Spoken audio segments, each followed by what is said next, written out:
बिस्मिल्लाहिर्रहमानिर्रहीम। अस्सलामुअलैकुम। मेरा नाम प्रोफेसर ज़हरा असलम और मैं आपकी कंप्यूटर टीचर। स्टूडेंट्स, हम आज चैप्टर नंबर 9 का थर्ड लेक्चर स्टार्ट करेंगे जो कि है वेरिएबल डिक्लेरेशन का। आप जानते हैं हमने अपने लास्ट लेक्चर में वेरिएबल्स क्या होते हैं और रूल्स फॉर नेमिंग वेरिएबल को डिस्कस किया था, जिसमें वेरिएबल्स जो हैं वो कंप्यूटर की मेमोरी में किस तरह से वैल्यू को स्टोर करते हैं और कौन कौन से रूल्स हैं जो वेरिएबल्स को नेम असाइन करने के लिए हमें फॉलो करना पड़ते हैं। आज के लेक्चर में हम ये पढ़ेंगे कि वेरिएबल डिक्लेयर कैसे होता है, मींस वेरिएबल का प्रोग्राम में आगाज कैसे होता है, और वेरिएबल इनिशियलाइज कैसे होता है। और इसके अलावा आज के टॉपिक के अंदर हम गार्बेज वैल्यू के बारे में पढ़ेंगे। ये 3 कॉन्सेप्ट हैं जिनका समझना आप सबके लिए बहुत ज़रूरी है, क्योंकि जब हम प्रोग्रामिंग करेंगे या प्रोग्राम्स बनाएंगे तो उसमें सबसे पहले वेरिएबल्स को डिक्लेयर करना, वेरिएबल को इनिशियलाइज करना और वेरिएबल की क्या क्या डेटा टाइप हो सकती है, ये तमाम चीज़ें हम इस चैप्टर के अंदर डिस्कस करेंगे। जैसा कि मैंने अपने पहले लेक्चर में बताया था ओवरव्यू में कि एलिमेंट्स का मतलब है अज्जा, जिससे मिलकर सी लैंग्वेज बनी है। तो इस पूरे चैप्टर के अंदर वो तमाम टॉपिक्स हैं जिनका आप सबके लिए अंडरस्टैंड करना बहुत ज़रूरी है। तो आइए आज के टॉपिक की तरफ चलते हैं। वेरिएबल डिक्लेरेशन, वेरिएबल का आगाज।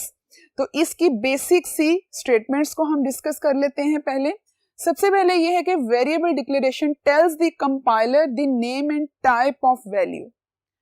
कंपाइलर, टर्बो सी की बात हो रही है, वो सॉफ्टवेयर जिस पर हम सी लैंग्वेज प्रोग्राम करेंगे। वेरिएबल डिक्लेयर करने से कंपाइलर को ये पता चलेगा कि जो वेरिएबल डिक्लेयर हो रहा है उसका हमने नाम क्या रखा है और उसकी टाइप क्या रखी है। टाइप मींस जिस टाइप का डाटा हमने स्टोर करना है। फॉर एग्जांपल, अगर हम एक इंटीजर वैल्यू को लेना चाह रहे हैं तो उसके लिए हमें कीवर्ड्स में से एक वर्ड इंट को लिखना होगा। अगर हम इंट नहीं लिखेंगे तो कंपाइलर को ये नहीं पता चलेगा कि उसको किस टाइप की वैल्यू को स्टोर करना है कंप्यूटर की मेमोरी में। और अगर हम इसको एक नाम दे देंगे ए, तो इसका मतलब है वेरिएबल डिक्लेयर हुआ है। हमने एक वेरिएबल लिया है जिसकी डाटा टाइप इंटीजर है और उसका नाम रखा है ए। तो ये स्टेटमेंट शो कर रही है कि हमने वेरिएबल को क्या किया है, डिक्लेयर किया है। C strongly type language before using a variable it must be declare। Chapter number 8 में आप लोगों ने C लैंग्वेज के एडवांटेजेस में पढ़ा होगा कि C एक स्ट्रांगली टाइप लैंग्वेज है और C केस सेंसिटिव लैंग्वेज भी है। तो यहाँ पर इस पॉइंट का मतलब ये है कि हम एक वेरिएबल को यूज करने से पहले उसको लाजमी डिक्लेयर करेंगे। अगर वेरिएबल डिक्लेयर नहीं होगा तो कंप्यूटर की मेमोरी में कोई भी वैल्यू हम स्टोर नहीं कर सकते। सिंपल वर्डिंग में लास्ट लेक्चर में मैंने आपको एक किचन कंटेनर की एग्जांपल दी थी। तो स्टूडेंट्स, अगर हम किचन में अपनी कोई भी इंग्रेडिएंट या कोई प्रोडक्ट को स्टोर करना चाह रहे हैं तो उसके लिए अगर हम कंटेनर ही नहीं लेकर आएंगे तो हम वो चीज़ किस तरह से स्टोर करेंगे। तो इसी तरह अगर हम वेरिएबल जो है उसको यूज करने से पहले उसको डिक्लेयर नहीं करेंगे तो हम उसमें किसी भी टाइप का डाटा स्टोर नहीं कर सकते। नेक्स्ट पॉइंट है when variable declare certain bytes are allocated to the variable in the memory. Computer की मेमोरी नंबर ऑफ बाइट्स पर मुश्तमिल है, ये सब आप जानते हैं। और जब हम वेरिएबल को डिक्लेयर करेंगे तो कंप्यूटर की मेमोरी में कुछ स्पेसिफिक बाइट्स रिजर्व हो जाएंगी और उन बाइट्स में वो डाटा, वो वैल्यू स्टोर हो जाएगी जो प्रोग्रामर उस वेरिएबल को असाइन करेगा। Declaration not only declare but also define a variable. Understood सी बात है स्टूडेंट्स कि डिक्लेरेशन, वेरिएबल को डिक्लेयर करने का मतलब सिर्फ वेरिएबल का आगाज करना नहीं है, बल्कि डिक्लेरेशन का मतलब ये है कि हमने वेरिएबल डिफाइन भी कर दिया। वेरिएबल क्या है, वेरिएबल की क्या डाटा टाइप है और वेरिएबल का क्या नाम है, इसकी डेफिनेशन और इसकी डिक्लेरेशन, जो कि बहुत इंपॉर्टेंट चीज है। इसकी डिक्लेरेशन के बगैर हम वेरिएबल को वैल्यू असाइन नहीं कर सकते। लास्ट पॉइंट इस बोर्ड का है कि टर्बो सीड gives error message for undeclared variable. Turbo C compiler की बात हो रही है। चैप्टर नंबर 8 में आपने कंपाइलर के बारे में डिटेल पॉइंट्स जो हैं वो पढ़े होंगे। टर्बो सी हमें एरर मैसेज देगा अगर हम अनडिक्लेयर वेरिएबल लिखेंगे प्रोग्राम में। फॉर एग्जांपल, अगर हम यहाँ पर एक वेरिएबल लिखते हैं b, तो ये एक अनडिक्लेयर वेरिएबल है, इसमें हमने कोई डाटा टाइप असाइन नहीं की, तो कंपाइलर को कैसे पता चलेगा कि किस टाइप का वेरिएबल है बी और उसने किस टाइप का डाटा स्टोर करना है? तो हमें एक फॉरन एरर मैसेज मिलेगा अनडिक्लेयर वेरिएबल का। तो स्टूडेंट्स, ये वेरिएबल डिक्लेरेशन के कुछ पॉइंट्स थे, उम्मीद है आपको समझ आ गए होंगे। अब हम अपने नेक्स्ट बोर्ड की तरफ मूव करते हैं और वेरिएबल डिक्लेरेशन की कुछ एग्जांपल्स को उसके सिंटैक्स के साथ डिस्कस करते हैं। जी, वेरिएबल डिक्लेरेशन का सिंटैक्स। तो स्टूडेंट्स, सिंटैक्स बताने से पहले मैं सिंटैक्स वर्ड का मतलब आपको बता दूं। Syntax rules to write something, rules to write a program syntax कहलाएगा। प्रोग्राम लिखने का तरीकाकार, जिस तरह कोई भी सब्जेक्ट आप लोग पढ़ते हो, आप उर्दू पढ़ते हो, उर्दू में ग्रामेटिकल रूल्स होते हैं जिनको फॉलो करते हुए आप कोई काम करते हो। अगर आप उनको फॉलो नहीं करोगे तो वो चीज गलत कंसीडर होगी। इंग्लिश में लेटर राइटिंग है, एप्लीकेशन राइटिंग है, उसके भी कुछ स्पेसिफिक फॉर्मेट्स होते हैं, लेआउट्स होते हैं, रूल्स होते हैं जिसको आप लोग फॉलो करते हो। अब आप लोग सी लैंग्वेज पढ़ रहे हो, प्रोग्रामिंग, और इसके भी लिखने के कुछ असूल हैं, सिंटैक्स हैं, जिसको फॉलो करना आपके लिए जरूरी है। अगर आप इन सिंटैक्स को, इन रूल्स को फॉलो नहीं करोगे तो कंपाइलर एरर मैसेज जनरेट करेगा। चैप्टर नंबर 8 में आपने एरर्स के बारे में पढ़ा होगा, कितनी टाइप्स के एरर्स हैं, उसमें आपको बहुत सी बातें क्लियर हुई होंगी। लेकिन अब इन टॉपिक्स के अंदर आप साथ साथ एक एक पॉइंट को अपने माइंड में रखते जाएं ताकि प्रोग्राम बनाते हुए आपको किसी किस्म के प्रॉब्लम को फेस ना करना पड़े। तो स्टूडेंट्स, यहाँ पर देखें, वेरिएबल डिक्लेरेशन का सिंटैक्स मैंने रेड से लिखा है, जिसमें सबसे पहले डिक्लेरेशन में क्या आएगी, डेटा की टाइप आएगी और फिर वेरिएबल का नाम। ये नाम आप कुछ भी रख सकते हो, प्रीवियस लेक्चर में मैंने नाम रखने के रूल्स बताए हैं आप लोगों को। तो बेटा, यहाँ पर 3 तरह की डेटा टाइप को मैंने लिखा है। इंट एक कीवर्ड है जो कि इंटीजर टाइप डेटा टाइप के लिए यूज होता है। तो इंट ए वेरिएबल का नाम है और इस वेरिएबल नाम के अंदर जो है वो कौन सी डेटा टाइप स्टोर हो सकती है, इंटीजर। कोई भी पॉजिटिव नेगेटिव नंबर जो है वो विदाउट डेसिमल वैल्यू जो है वो स्टोर हो सकता है। और यहाँ पर ये सेमीकोलन है, ये इसके सिंटैक्स का पार्ट है। अगर स्टूडेंट्स आप सेमीकोलन नहीं लगाएंगे तो यहाँ पर स्टेटमेंट टर्मिनेटर मिसिंग का एरर आएगा। तो ये पूरा रूल है, लिखने का तरीकाकार है, जिसमें डेटा टाइप आएगी और वेरिएबल का नाम आएगा। दूसरी एग्जांपल में मैंने करैक्टर डेटा टाइप ली है जिसका कीवर्ड 4 यूज किया है और उसका वेरिएबल का नेम रखा है CH। थर्ड में मैंने फ्लोट डेटा टाइप ली है जो डेसिमल वैल्यूज को कहते हैं, ये भी एक कीवर्ड है जो फ्लोट डेटा टाइप के लिए यूज होता है सी लैंग्वेज में, और इसमें वेरिएबल का नाम मैंने रखा है B। और तीनों वेरिएबल जो हैं वो स्टेटमेंट टर्मिनेटर पर एंड हो रहे हैं। तो ये एक बेसिक रूल है वेरिएबल के डिक्लेरेशन का। अब स्टूडेंट्स, एक और चीज जो आपको यहाँ पर बताना जरूरी है कि डिक्लेरेशन ऑफ मल्टीपल वेरिएबल्स, इससे क्या मुराद है कि आप जरूरी नहीं कि अगर आप एक प्रोग्राम के अंदर 3 वेरिएबल ले रहे हो और तीनों की डेटा टाइप इंट है तो आप इस तरह से भी लिख सकते हो कि इंट A, इंट B और इंट C, और आप इन तमाम को एक लाइन के अंदर भी डिक्लेयर कर सकते हो, जिसका सिंटैक्स आपके सामने है। Data type same as it is आएगी और यहाँ पर लिस्ट ऑफ वेरिएबल्स आ जाएगा।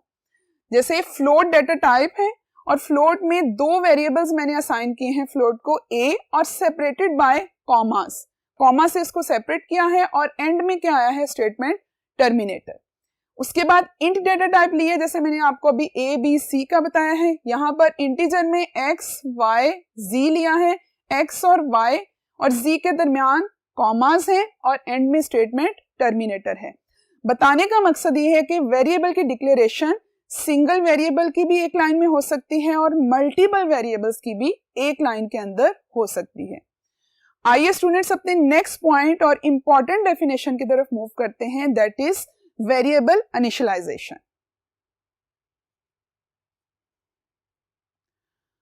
जी, वेरिएबल इनिशियलाइजेशन की डेफिनेशन जो कि शॉर्ट के लिए भी बहुत इंपॉर्टेंट है, assigning a value to a variable at the time of declaration is called initialization of the variable। Variable declare हो गया, उस टाइम पर आप उसको जो वैल्यू असाइन करेंगे, वो वैल्यू असाइन करने का जो प्रोसेस है उसको हम कहेंगे initialisation of variable. Variable initialisation का क्या सिंटैक्स होगा स्टूडेंट्स, इसमें टाइप आ जाएगी, डाटा टाइप क्या है, वेरिएबल आ जाएगा, जो आपने वेरिएबल का नाम डिक्लेयर किया है, इज इक्वल टू का साइन आ जाएगा और साथ में वैल्यू आ जाएगी। ये जो इज इक्वल टू का साइन है इसको हम असाइनमेंट ऑपरेटर कहते हैं, मतलब हम नॉर्मली इज इक्वल टू कहते हैं, लेकिन सी लैंग्वेज के अंदर जैसे हम इस सेमी कॉलन को स्टेटमेंट टर्मिनेटर के नाम से जानते हैं, same as it is equal to का साइन क्या कहलाएगा, असाइनमेंट ऑपरेटर कहलाएगा। तो यहां पर एग्जांपल देखते हैं, एक वेरिएबल जो है इंटीजर टाइप का लिया और उसका नाम क्या रखा, के, और यहां पर उसको मैंने वैल्यू असाइन की है के इज इक्वल टू 10। यहां पर कमेंट्स के साथ आगे आपको समझाने के लिए लिख दिया है स्टूडेंट्स कि इंट के का मतलब है डिक्लेरेशन ऑफ वेरिएबल के वेरिएबल डिक्लेयर हुआ, वेरिएबल का आगाज हुआ, लेकिन वेरिएबल इनिशियलाइज कब हुआ, उसकी वर्किंग कब हुई, उसको वैल्यू कब असाइन हुई, इस लाइन में जब हमने के इज इक्वल टू 10 लिखा। यहां पर क्या, इनिशियलाइजेशन ऑफ के। इसी तरह स्टूडेंट्स इस पॉइंट को भी गौर से देखिएगा कि variables can be declared and initialise in a single statement. अब ये बात भी समझना जरूरी है कि जरूरी नहीं है कि हम अलग अलग लाइन में जो है वेरिएबल को डिक्लेयर करें और इनिशियलाइज करें, हम ये दोनों काम सिंगल लाइन में भी कर सकते हैं। तो उसका रूल ये है, जैसे डाटा टाइप इंट ली है, वेरिएबल का नाम क्या है ए, और उसको वैल्यू असाइन इसी लाइन में कर दी 15। इसको हम अलग अलग भी लिख सकते थे, लेकिन यहां पर हमने इसको सिंगल लाइन में जो है वो डिक्लेयर भी कर दिया और इनिशियलाइज भी कर दिया।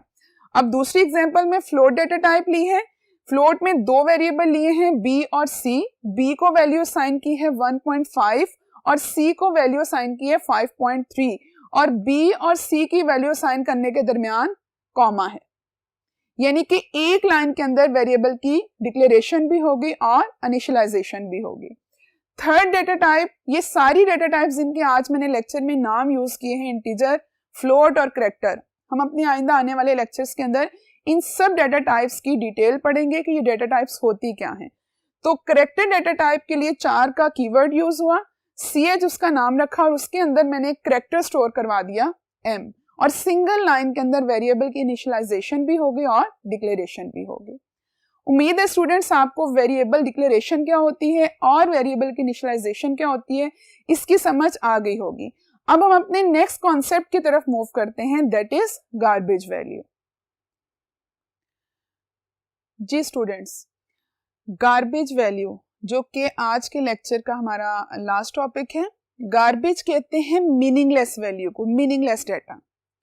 स्टूडेंट्स, जब हम एक वेरिएबल को डिक्लेयर करते हैं तो कंप्यूटर की मेमोरी में, आप किचन कंटेनर की एग्जांपल ले लें, इस तरह से एक कंटेनर बन जाएगा। उस कंटेनर का फॉर एग्जांपल हमने नाम रखा है ए। जब हम इसको इनिशियलाइज करेंगे तो यहाँ पर उस कंटेनर में वो वैल्यू स्टोर हो जाएगी जो हम डिक्लेरेशन के टाइम पर इस वेरिएबल को असाइन करेंगे। जब तक हम वेरिएबल को इनिशियलाइज नहीं करेंगे, वैल्यू नहीं देंगे, यहाँ पर कोई सी भी मीनिंगलेस वैल्यू स्टोर होगी जो कि गार्बेज वैल्यू कहलाती है। अगर हम वेरिएबल को डिक्लेयर करके उसको प्रिंट करवाएंगे तो जो रिजल्ट आएगा वो हमारे लिए अनएक्सपेक्टेड होगा, क्योंकि कंप्यूटर की मेमोरी की उस लोकेशन में जो डाटा स्टोर है वो गार्बेज वैल्यू स्टोर है, वो वैल्यू नहीं है जो हमने असाइन की है वेरिएबल को, क्योंकि हमने उसको इनिशियलाइज ही नहीं किया। ये स्टूडेंट्स एक इंपॉर्टेंट डेफिनेशन कॉन्सेप्ट भी है, इसकी डेफिनेशन को भी देख लें। When a variable is declare, जब वेरिएबल डिक्लेयर होगा, compiler reserve the space for it, computer की मेमोरी में उसके लिए कंपाइलर क्या कर देगा, स्पेस रिजर्व कर देगा। If we do not initialise, अगर हम इसको इनिशियलाइज ना करें, कोई वैल्यू असाइन ना करें, then it may contain a meaningless data, और उस मीनिंगलेस डाटा को हम क्या कहेंगे, गार्बेज वैल्यू कहेंगे। एक वेरिएबल डिक्लेयर हुआ, वेरिएबल का बॉक्स बना मेमोरी में और उसको हमने इनिशियलाइज नहीं किया, तो उसके अंदर कुछ भी मीनिंगलेस वैल्यू जो है वो हो सकती है, और उस मीनिंगलेस वैल्यू को क्या कहा जाएगा, गार्बेज वैल्यू कहा जाएगा। To avoid it, all variable must be declare and initialise according to the requirement. इस तरह के अनएक्सपेक्टेड रिजल्ट से बचने के लिए हमें सारे के सारे वेरिएबल्स को प्रॉपरली डिक्लेयर करना होगा और प्रॉपरली इनिशियलाइज करना होगा ताकि यूजर किसी भी किस्म के अनएक्सपेक्टेड रिजल्ट को फेस ना करे। उम्मीद है आपको गार्बेज वैल्यू की समझ आ गई होगी। स्टूडेंट्स, इसका एक छोटा सा प्रोग्राम करते हैं जिसकी वजह से आपको इसकी मजीद समझ आ जाएगी, इसका कॉन्सेप्ट मजीद क्लियर हो जाएगा। तो आइए अपने नेक्स्ट बोर्ड की तरफ मूव करते हैं। जी स्टूडेंट, ये एक प्रोग्राम है जिसमें एक हेडर फाइल इंक्लूड की गई है। चैप्टर नंबर 8 में आपने हेडर फाइल्स के बारे में पढ़ा होगा, जिसका लिखने का सिंटैक्स भी पढ़ा है। आज के इस प्रोग्राम में सिर्फ आपने गार्बेज वैल्यू के कॉन्सेप्ट को समझना है। इस प्रोग्राम में क्या क्या यूज हो रहा है और उसके क्या क्या कॉन्सिक्वेंसेस हैं, या उसके लिखने के रूल्स क्या हैं और किस बात का क्या मतलब है, ये हम अपने नेक्स्ट आने वाले चैप्टर्स में भी और टॉपिक्स में भी डिस्कस करेंगे। आप ये समझ लें कि ये इसी तरह इसी सिंटैक्स के अकॉर्डिंग एक चीज जो है वो लिखी जाएगी। प्रोग्राम बनाकर आपको बताने का मकसद ये है कि आपको गार्बेज वैल्यू का कॉन्सेप्ट जो है वो मजीद क्लियर हो जाए। तो स्टूडेंट्स, ये हैश इंक्लूड सिंटैक्स है हेडर फाइल का। Standard input output dot H ये हेडर फाइल है जो कि मेन फंक्शन से पहले प्रोग्राम में मौजूद होना जो है वो जरूरी है। वॉइड मेन हमारा मेन फंक्शन है, ठीक है। वॉइड रिटर्न टाइप को कहते हैं, इसके बारे में भी आपने चैप्टर नंबर 8 में पढ़ा होगा। ये कर्ली ब्रेसेस जो हैं इनको हम डेलीमीटर्स कहते हैं। ये डेलीमीटर्स के बारे में भी आपने चैप्टर नंबर 8 में पढ़ा होगा कि डेलीमीटर्स क्या होते हैं। यहां पर एक वेरिएबल को डिक्लेयर किया, इंट ए, वेरिएबल का नाम रखा ए, और यहां पर एक फंक्शन यूज होता है जो कि मैंने आइडेंटिफायर में भी आपको बताया, स्टैंडर्ड आइडेंटिफायर में, कि प्रिंट एफ का फंक्शन यूज होता है यूजर की स्क्रीन से आउटपुट जो है वो लेने के लिए। इंटीजर ए लिया लेकिन उसको डिक्लेयर तो कर दिया, इनिशियलाइज नहीं किया, इसको कोई वैल्यू असाइन नहीं की। कंप्यूटर की मेमोरी में एक कंटेनर बन गया और उस कंटेनर का नाम रखा गया ए, और उस ए के अंदर कोई भी मीनिंगलेस डेटा जो है वो ऑलरेडी सेव है। प्रिंट एफ फंक्शन के अंदर ये इन्वर्टेड कोट्स के अंदर %d लिखा हुआ है। ये बेसिकली फॉर्मेट स्पेसिफायर्स हैं जो हम चैप्टर नंबर 10 में डिस्कस करेंगे। आपने सिर्फ यहाँ पर इतनी बात समझनी है कि जिस वैल्यू को हमने प्रिंट करवाना है वो यहाँ पर आकर प्रिंट होगी। %d लिखने का मकसद ये है। तो जो वेरिएबल हमने आउटपुट लेनी है उसको हमने यहाँ पर लिखा, ब्रैकेट क्लोज की और स्टेटमेंट टर्मिनेटर यानी सेमीकोलन लगा दिया। अगर हम आउटपुट को चेक करें तो इंट ए के अंदर हमने कोई वैल्यू असाइन नहीं की, तो यहाँ पर आउटपुट में हमारे पास स्क्रीन पर ये वैल्यू प्रिंट होगी जो कि हमारे लिए एक अनएक्सपेक्टेड रिजल्ट होगा। ये वैल्यू कौन सी वैल्यू है? ये गार्बेज वैल्यू है जो कंप्यूटर की मेमोरी के अंदर स्टोर है ऑलरेडी। अब इस प्रोग्राम के अंदर हमने वेरिएबल को इनिशियलाइज किया। नेक्स्ट लाइन में ए को क्या वैल्यू असाइन की? 50। जैसे ही हमने वेरिएबल इनिशियलाइज कर दिया तो यहां पर 50 स्टोर हो गया और गार्बेज वैल्यू खत्म हो गई। अब जब हम प्रिंट एफ के फंक्शन को यूज करेंगे और वेरिएबल को प्रिंट कराएंगे तो आउटपुट स्क्रीन पर क्या प्रिंट होगा? 50 प्रिंट होगा। इस गार्बेज वैल्यू का कॉन्सेप्ट स्टूडेंट्स उम्मीद है आपको समझ आ गया होगा। नेक्स्ट लेक्चर के अंदर हम कुछ प्रोग्राम्स को करेंगे ताकि आपको वेरिएबल के इनिशियलाइजेशन और डिक्लेरेशन की मजीद अच्छी तरह से समझ आ जाए। किस तरह से हम दो वेरिएबल्स लेकर उसको सम कर सकते हैं और डाटा टाइप्स क्या होती हैं, ये हम अपने नेक्स्ट टॉपिक्स के अंदर डिस्कस करेंगे। नेक्स्ट लेक्चर के लिए अल्लाह हाफिज।